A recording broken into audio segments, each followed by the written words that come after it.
love supercars, and you love cheap ones that look like they cost a lot.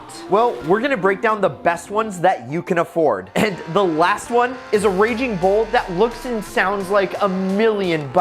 Flames, anyone? It's great to see you guys again. Let's go.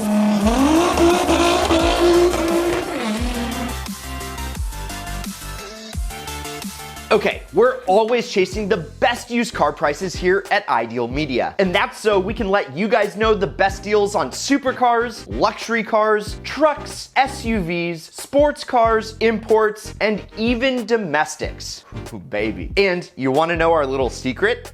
It's easy. We could spend days searching every used car website like cars.com, eBay Motors, and Craigslist, which, as you know, is time consuming when looking for that needle in a haystack. Or we could get it done in minutes with a site called Auto Tempest. And once you get to the site, all you have to do is throw in the make, the model, and then also your zip, and within any distance that you'd like, and click search. So let's look for the cheapest Nissan GTR in the country.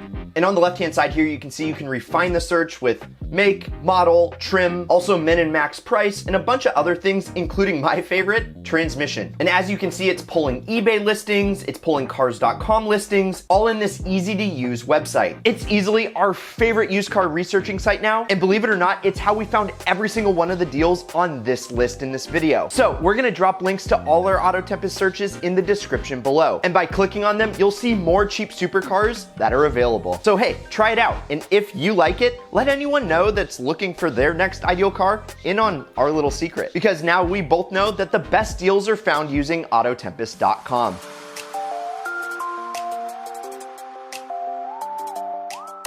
Why not start with a car that has big screen fame? The Audi R8 is possibly the most well-known supercar purely by being Iron Man's ride of choice. And for good reason. The Audi R8 is based on the same chassis as the Lamborghini Guyardo, which may or may not be on the list later on. Needless to say, the R8 has cemented itself as a bona fide supercar. Plus, the Audi easily outshines most other cars in the looks department with its gorgeous curves and iconic carbon side blades. But the beauty does not stop there. Oh no. The manual versions sport one of the best gated shifters ever in a modern car. It's an ode to a bygone era where speed and emotion dictated the best. And if you still want a manual car in 2020, check out the list of H-pattern cars in this ideal video. Okay, I can already hear you guys saying, Brad, we get it. It's pretty. Does it go fast though? Excuse me? Yes. The German rockets to 60 miles an hour in less than 3.7 seconds in V10 trim and will blast through the quarter mile in 11.4 seconds. That's as fast as this car, a 2018 AMG GTR, which is a modern car with F1 technology built into it. So the V10 is definitely the one that you want to get, especially if you want to just shake and bake. But here at Ideal, we like well-rounded cars. And there's this V8 variant that I find to be a more balanced driving experience. Hear me out here. This R8 has a 4.2 liter V8 and it's no slouch either. And because this car weighs less than the V10, it just feels way more like a driver's car. Plus there's no sound that's quite like a straight pipe German V8 rip into redline. Oh my god, that sounds so good. Whichever engine you choose, you're gonna be a winner because all R8s came with all-wheel drive and their power delivery was rear-wheel biased, meaning you could slide its rear end out and drift sideways all day long. Aha, now you can catch my drift, literally. So you're probably saying this car sounds too good to be true, and there's no way that you can afford it. And I hear ya, but these puppies are a lot less money than you might think. Like this 2009 R8 V8 6-speed manual, it just recently sold for $44,200 on eBay with 75 bids. Yeah, that's an incredible value for a supercar and an ideal deal. Oh, and if you're interested in how we find all these awesome deals using Auto Tempest, check out the first couple of lines in the description and the first comment, and we'll have links to all the cheapest supercars that we cover in this video. You might be surprised by just how cheap these things actually are. Let's go.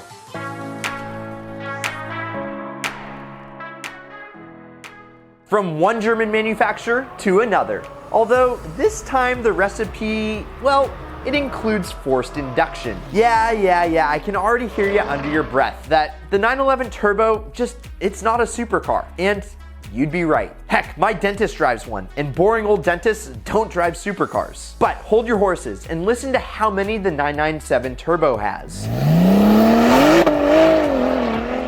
Yep, a stable of 480 of them rocket this car from 0 to 60 in 3.7 seconds. Now, I don't know about you, but that is scorching fast. Supercars that cost way more money, like this Ferrari F40, have a hell of a time keeping up. And that's because the legendary Mezger motor that's hanging out back of the 997 Turbo is quite the masterpiece. In fact, it's the engine that powered the legendary 911 GT1 Le Mans car. So you know this thing is tried and true on the racetrack, and it was engineered to be bulletproof from the factory. And remember, this thing doesn't have one, but two snails bolted to the engine. And that can mean one thing and one thing only. More power, baby. Let's go.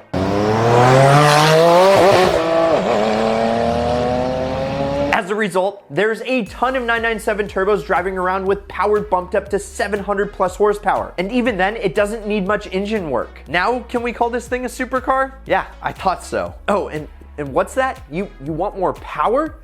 You got it. There are quite a few 997 turbos making 1500 plus horsepower. Yeah, these Mezger motors can handle it. And these things are some of the fastest cars on the planet and will rip from a dig because their high-tech all-wheel drive will put the power down seamlessly. The 997 turbos pushing this much power are usually record cars used for runway racing, meaning they are so fast that they need an airport to get up to speed. And remember, these are 911s, and so they're not all about straight line speed. You are also piloting one of the greatest handling chassis ever designed. Porsche knew exactly what they were doing when they were putting this car together, and it shows. And I put my money where my mouth is because I was so impressed that I bought a 997. And right now is the best time to buy one yourself, because with turbo examples dipping into the 30s, this 911 punches way above its weight in both the looks and power department. And if you snag one of these, you could be embarrassing cars that cost six figures with the German missile that costs about the same as a hybrid Toyota Camry. So Camry or 911 Turbo? Tough choice.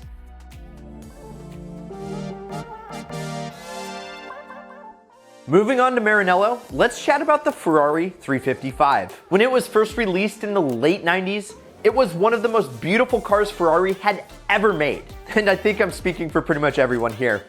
I love these things. It's a perfect mix of the wedge-shaped cars that Ferrari used to make, blended perfectly with the gentle curves that we've come to know with the more modern Ferraris. However, it gets way better. There is no way that I could mention the 355 without mentioning how it sounds. And oh my God, guys, there is a big difference between thinking, oh, that sounds sweet, when you hear a GT350 leave a car show.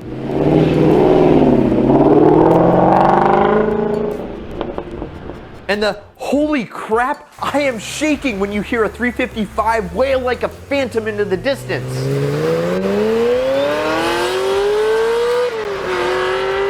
Yeah, the reason the 355 is able to produce such a sonorous symphony is due to its radical 5 valves per cylinder design, which allowed it to breathe a lot more than its predecessors. It's no wonder it shook the supercar world when it was first released. The 375 horsepower 3.4 liter V8 helps scoot this bad boy to 60 miles an hour in 4.6 seconds in the manual trim. And if you opt for the F1, which is the automatic, it takes 0.1 seconds more. But wait, 4.6 seconds, that's slower than the 997 Turbo and the R8 that we've already talked about. How's that a supercar? Well, remember guys, this is a freaking Ferrari. It may not be the fastest 0 to 60 time, but ticks all of the boxes in the looks and sound department. And did I mention the sounds?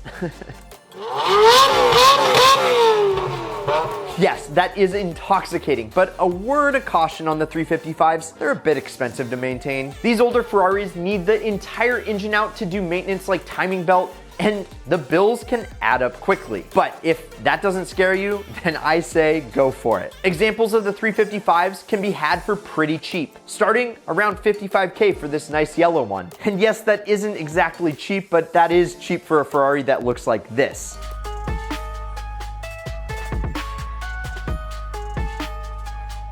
And now it's time to hop over to Japan because it's time for that honorable mention.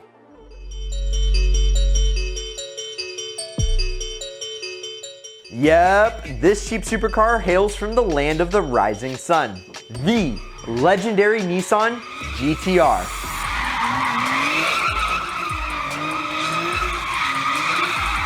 Now, before we talk about why this is a great supercar, let's talk history for a second. When the older Nissan R32 GTR was released, it dominated racing series in both Japan and Australia so badly that the organizers had to try to keep other racers from leaving. Yeah, if you were to look up legend in the dictionary, the R32 GTR would be next to it. And this is around the time when the GTR coined the name Godzilla because it was simply unstoppable. The next couple of iterations of the GTR spanked many other racing series in similar fashion. And when the R35 Nissan GTR was released, the world was waiting for the successor to the infamous Godzilla. And boy, did Nissan ever deliver. The R35 GTR came out in the late 2000s and was equipped with 480 horsepower coming from a twin turbocharged V6 mounted in the front of the car. And later iterations of the GTR packed even more punch, with the beautiful Nismo version putting out over 600 horsepower. That's enough power to make it faster than the McLaren 600 LT and the Porsche 911 GT3 around the Nürburgring, which we all know is the world's benchmark for performance cars. Here's the best part though. Since the GTR is a Japanese car,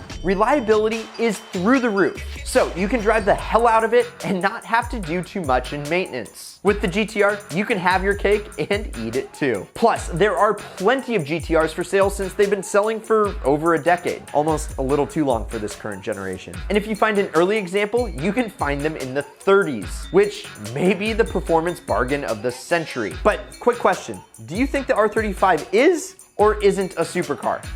Let us know by voting up here. Can't wait to see the results.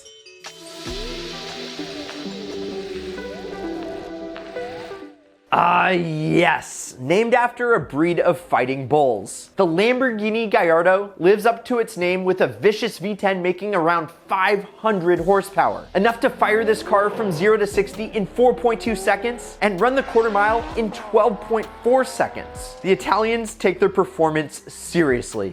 Wow. Now, this set the performance benchmark when it first came out, and the world took notice. This was the best-selling Lamborghini of all time, selling around 14,000 units. And that is a lot of Gallardos. How did Lamborghini manage that? Well, you see, as I mentioned earlier, the Guyardo shares the same chassis as the Audi R8, bringing the cost down. It also shares a few other components, such as the engine, which is found in the V10 Audi R8, further bringing the cost down. Essentially, you could call it the R8's Italian twin, except this one is a much better looking twin. Much like the Ferrari 355, the Lamborghini's simple yet gorgeous lines stand out in traffic. And a timeless design like this never goes out of style. In fact, the Guyardo was the precursor to the current Lamborghini Huracan, which the entire internet knows and loves. You know, the cars that you can toss on a couple of turbos and it's so fast it rotates the earth in the wrong direction. Seriously, the Huracan is a brilliant car, but that's another topic for another video. And since there were 14,000 Gallardos built, there's quite a few used ones to choose from, with first-year models coming in at under $60,000 if you look hard enough. Now, every car that I showed you a price for today had a clean title, unlike the girl you might have riding shotgun with you if you end up buying one of these. So, which one is your favorite? Do you like the Audi R8 because it has big screen fame, the Ferrari for its exotic noises it makes, or the Lambo because, well, it's a Lambo? Let us know down in the comments, and while you're at it, smash the like button for the YouTube algorithm, subscribe if you're a car enthusiast, and seriously, go check out the links in the description and the first comment to see our favorite cheap supercars on Auto Tempest. You guys rock, and please go check out a couple of our other videos that I'm sure you'll find entertaining and educational. Oh, and as always, keep living that ideal lifestyle.